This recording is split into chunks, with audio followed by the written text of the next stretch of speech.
It is the morning sports desk for Thursday, the 28th of March. Happy opening day to all those who celebrate Twins getting their season going. And Corey, I think the best way to start things off is to remind everybody we did a full Minnesota Twins season preview yesterday with Zeke. It was a really, really fun conversation. You can go find that at WadenaRadio.com, the Superstation K106 mobile app, also on the Hubbard Radio-Wadena YouTube page. I worked really hard on making that thumbnail, Corey, so if you could just click on it just for my sake, that'd be nice.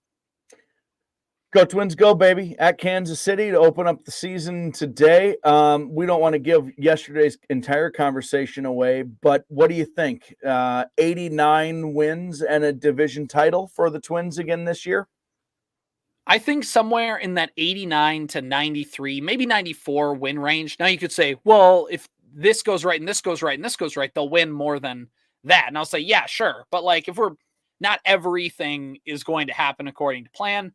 So I'm going to go somewhere in the 89 to 93 win range, which in this AL Central division is good enough for them to win. That's not a guarantee that they're going to win the division, but they got to be the favorites. Anybody who's picking the Tigers or the Guardians, or I saw MLB on Fox had like a fan poll, and the Kansas City Royals won the fan poll for who's going to win the AL Central this year. To which I said, a bunch of Royals fans coming in and spamming the comments and ruining the fun for everybody else. What is this? The 2014 All-Star Game voting? You remember 2015 All-Star Game voting when there was like 8 Royals, and it's like, come on, guys. Like they were good though. They were at least good though that year, right? They at least had they were good. That totally made sense. Yeah, this doesn't. Yeah, what good. You know what? It's don't put things on the internet if you don't want to get lambasted by somebody.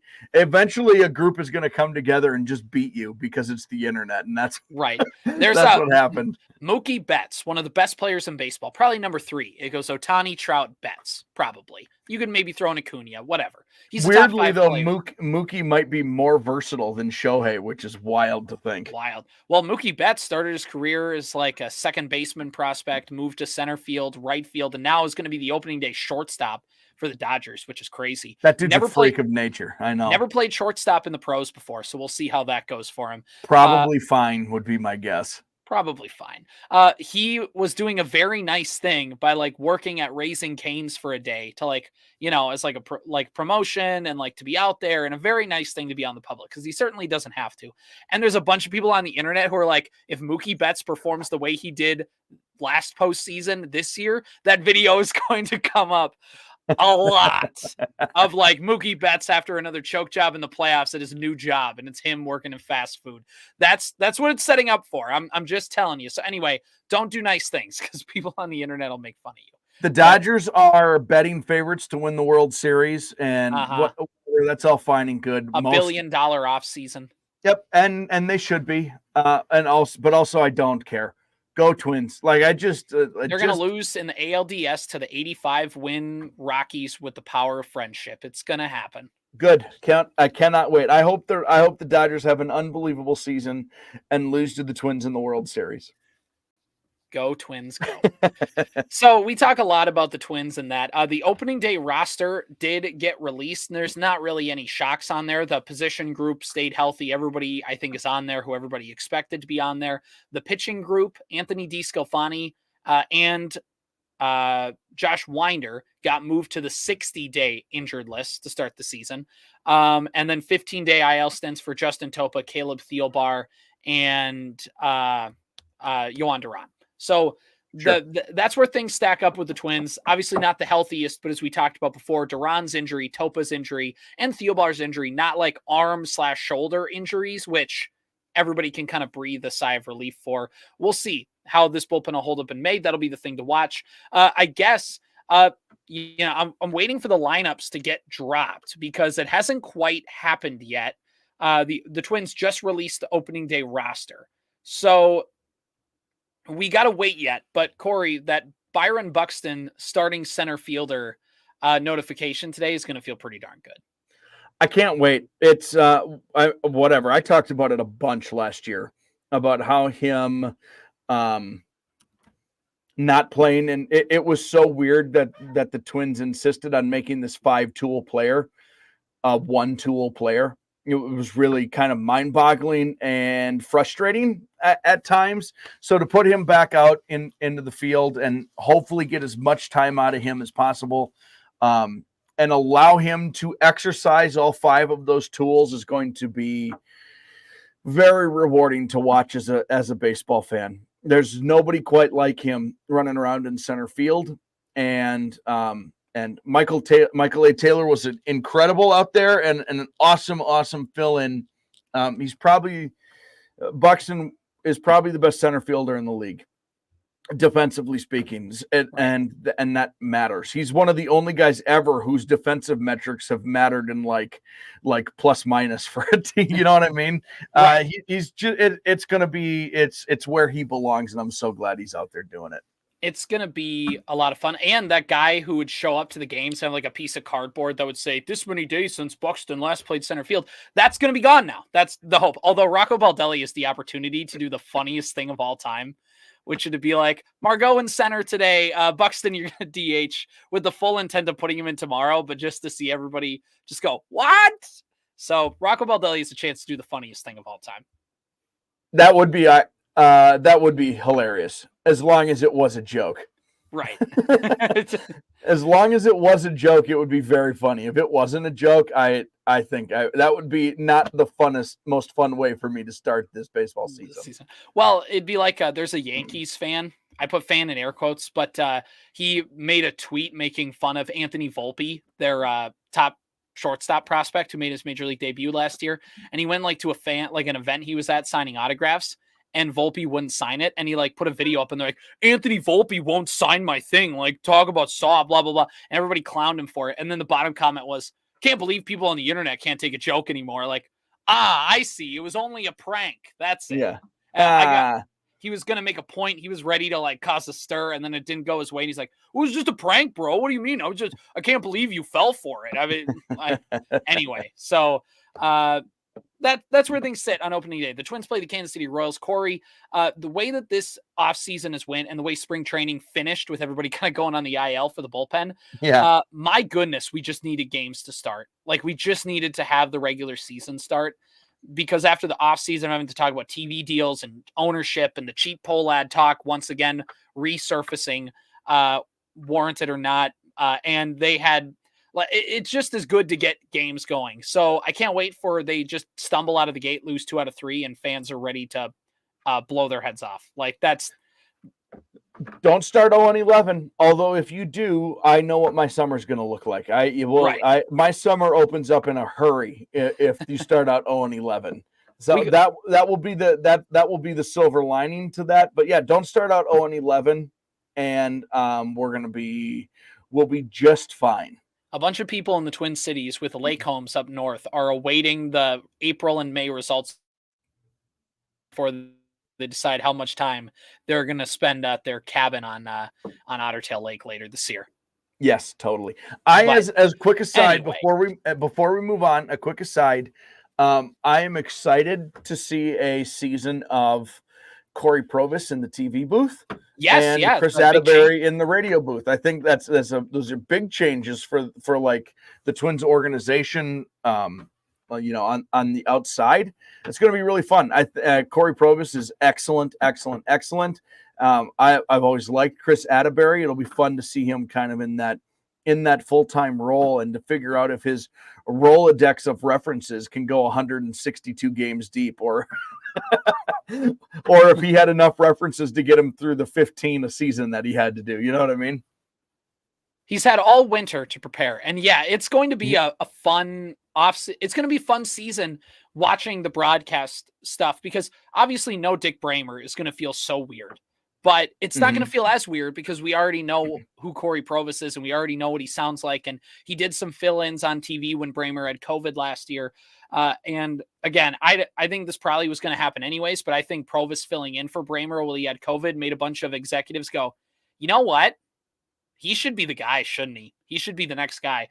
The Twins announced their full broadcast team for this season, covering Twins games. And I don't have the official list in front of me, but of course, Corey Provis is going to be the guy who is going to be the full play-by-play guy. And then Justin Morneau is going to be the lead analyst. You also have Roy Smalley, LaTroy Hawkins. Those guys were in the last few years. You also have Glenn Perkins, who's been in there. Denard Span is going to be a new addition this year. I'm so pumped for that. He's done some Rays games now and then, but he's going to be doing more Twins games this year, which will be fun. And Trevor Plouffe coming back, of course, former Twin and now podcaster on the John Boy show. But yeah, and then of course Audra Martin, Katie Storm, Anthony LaPanta, Tim Laudner, all coming back as well. But more Trevor Plouffe, more Denard Span. Corey, the Twins analysts now more consist of Morneau, Perkins, Span, and Plouffe. I'm old. What is happening here? It's funny, isn't it? It's funny how when that happens. I'm glad you're going through it because there's these certain milestones that you don't know exist in life, especially as a sports fan. And then all of a sudden, a player you love to watch is on TV talking about games, and you're like, "Oh no, what happened?" Oh no, he looks old. I see gray hairs in his beard. Oh yeah, no. Ken Griffey makes the Hall of Fame, and you're like, "Oh no, what happened?" He's got to go back to his day job of photographer. I remember when Brandon Whedon got drafted. Remember Brandon Whedon, quarterback? Was he Texas Tech? Texas A&M, I think. He was like 28 years old or something like that. Yeah. He was old, and he was the same age. He was a year older than me, and whatever. It's not like I didn't know I was never making the NFL, but there was still that he's the last guy. He's the last guy that's going to get drafted into the NFL that will make it seem like I'm not the oldest guy. Right. Those guys, everyone's younger than me now. Every single person, essentially, with the exception of probably 3 quarterbacks and a kicker or something. Yeah. Well, so it happens quick, by the way. It happens because when you're in college, you're like, cool, these people are the same age as us. Like, you're kind of like, whoa, this is cool. And then all of a sudden, you realize you're calling it I'm like paying attention to the NFL draft a lot this year because the Vikings are going to draft a quarterback. And I go, this kid can play. And I said kid unironically. And I'm like, oh no. Yeah. No, it's when you're in college, in high school and college, like those guys you literally grow up with them, right? Mm-hmm. Like LeBron James is a few years older than me. I have known about LeBron James since I was in like 7th grade. And it's just a guy when you're in it like that. So yeah, it's funny. And then slowly what starts to happen is you're in it because you kind of grow up with those guys. And then they start coming into the broadcast booth. But it wasn't that long ago. So you get, there's some recency going on. And then all of a sudden you look up one day and you're like, I don't know anything anymore. Exactly. It's just a weird feeling, especially because then I think, well, of course I'm like, yeah, 2008 was a while ago. And then I go, but that 27, Trevor Plouffe was on the 2016 Twins. And you go, no, that's almost 10 years ago now, Corey. What is that? I don't know how to feel. So anyway, that's my old man. Welcome in. The crazier part is when a player you watched has a kid get up into the league, like Antoine Winfield Jr. coming up, made everybody go, oh no. Mm-hmm. So that's Marvin Harrison Jr. this year, Joey Porter Jr. last year, like in the NFL draft. Like there's a lot of Bobby Witt Jr. with the Kansas City Royals. There's just some guys who you're like, oh no. Yeah. Like, he's getting Jizzle James. Yes, Jizzle James. Who can forget? Jackson Holiday, son of Matt Holiday, who's going to make his debut this year with the Orioles at some point. Top prospect. Like it's weird. It is that all day, but Twins opening day, Pablo Lopez on the bump. I talked about Pablo Lopez a lot in my Twins preview for the morning sports desk that we did yesterday. So go listen to that. Just a couple quick things on the website, Corey, is on our website, WadenaRadio.com. We have a couple stories up about a pair of Central Minnesota coaches who are nominated for the MBCA Coaches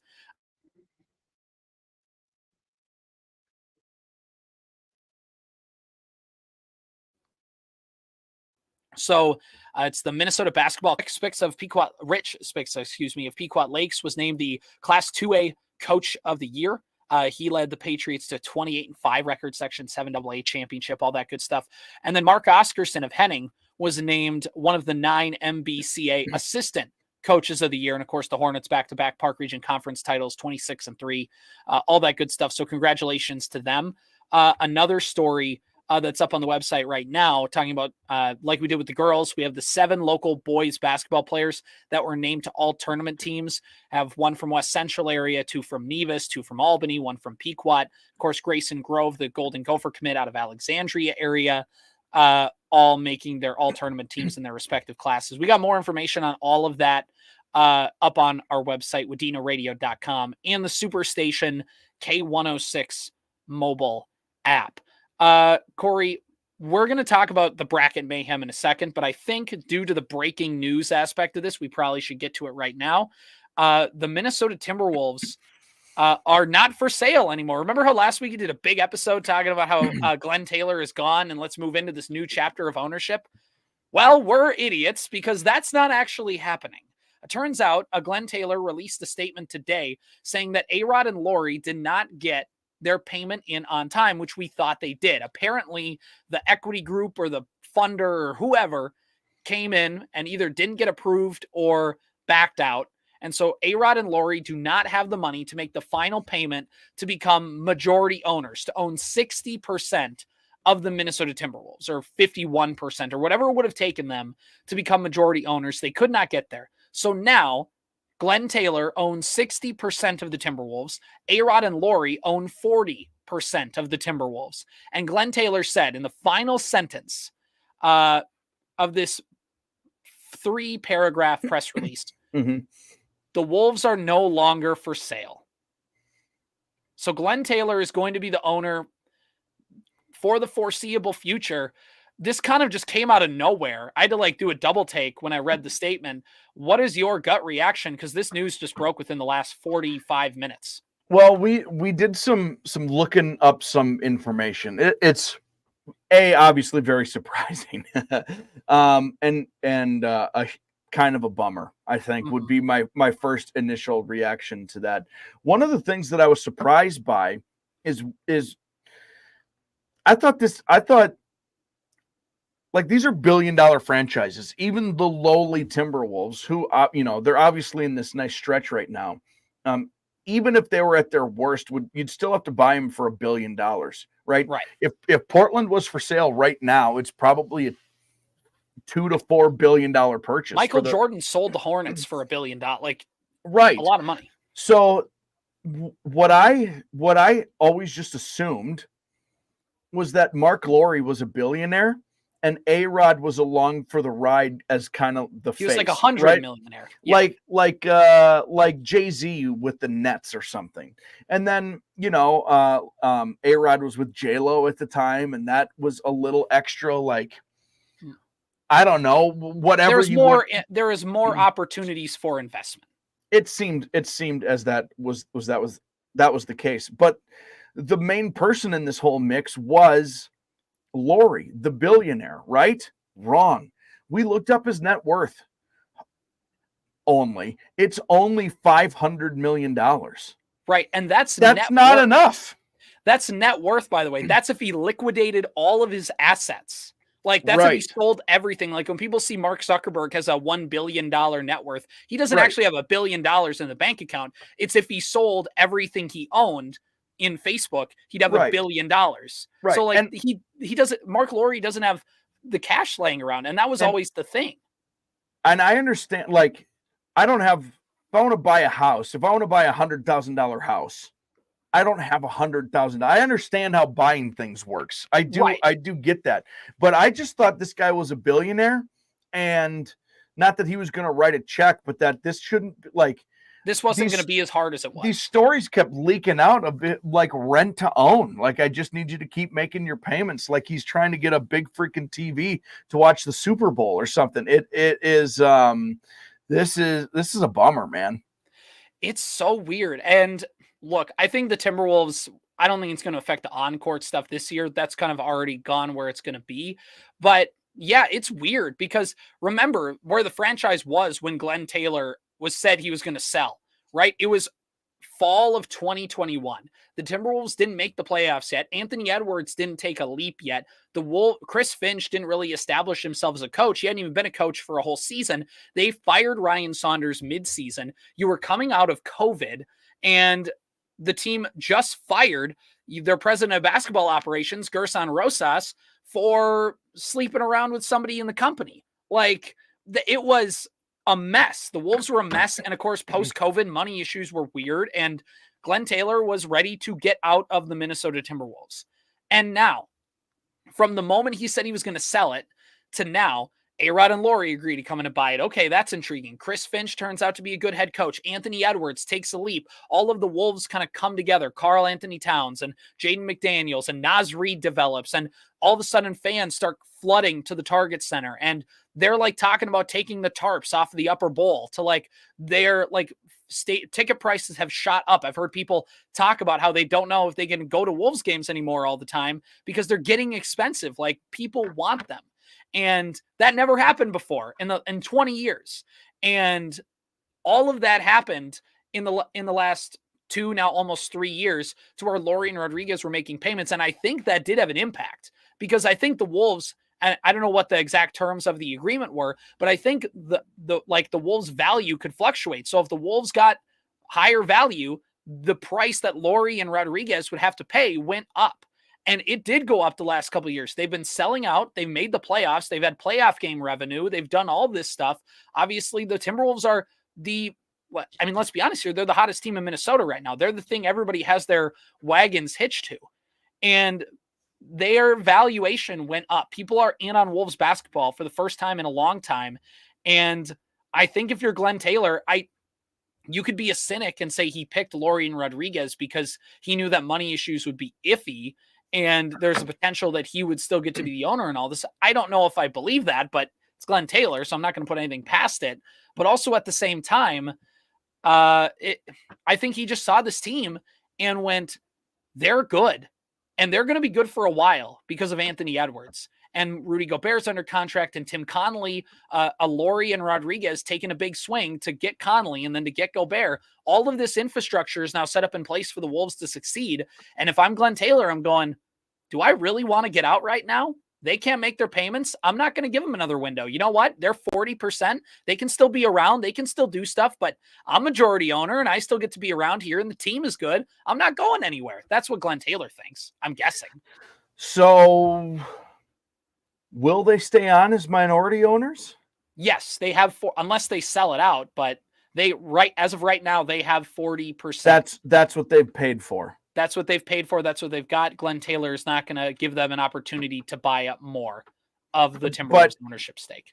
But are they going to? Could Glenn Taylor buy it back?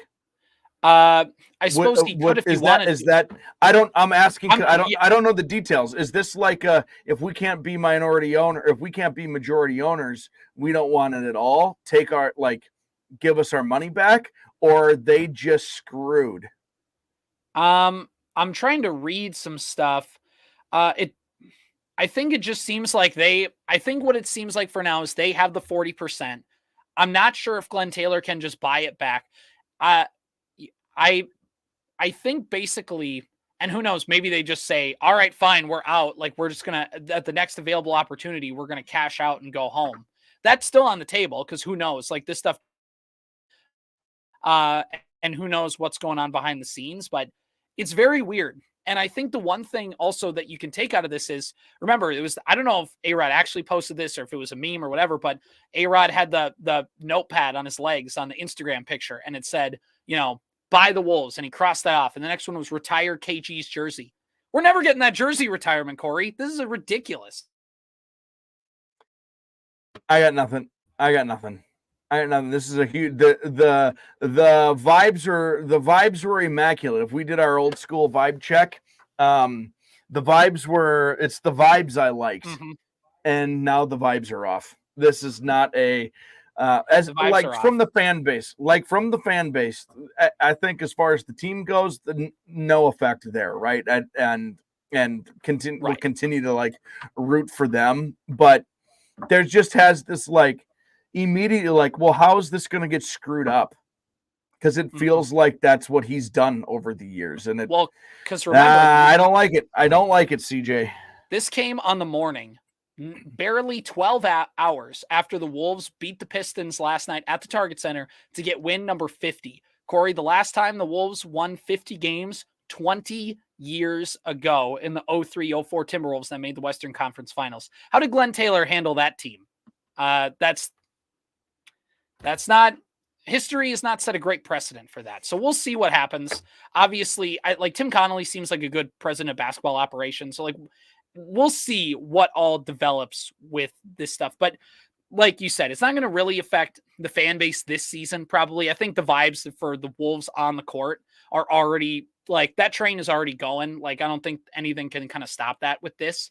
But it's the long-term aspect of, how do they handle things? How do they handle Karl Anthony Towns leaving? And the good news is I think the infrastructure is in place to at least just kind of keep this train on the tracks for the next few years. But never underestimate Glenn Taylor as reign as Timberwolves owner for things to go sideways in a hurry. So there you go. That's our fun note for the day. On go Wolves, go Wolves, go. Do you remember when everyone wanted Thibodeau gone? Yep. It was there was a hashtag that was fire, hire, and quit or something like that. It was this rhymey, fire, fire Tibbs, hire Ryan whatever. Saunders. Yeah, whatever it was. And I can't remember exactly. So I don't know if that's what it was, but it was fire and sell or something along those lines. It was just everything had come to a head with Thibodeau and Taylor. Get them both a long, long ways out of here, because this is not how it should be. If you remember when they fired Tom Thibodeau, it happened in the middle of the season, 2 months after the Jimmy Butler stuff had happened. So you thought okay, trade, fire Tibbs, have an interim, get rid of Jimmy Butler and move on, figure stuff out. But they didn't. They kept Jimmy Butler for way too long, and we all remember that fiasco. Then by the time they finally got rid of him, they kept Tibbs around for 2 more months and then fired him. But if you remember, they fired him 2 weeks before what, Corey? The date where season ticket holders could renew.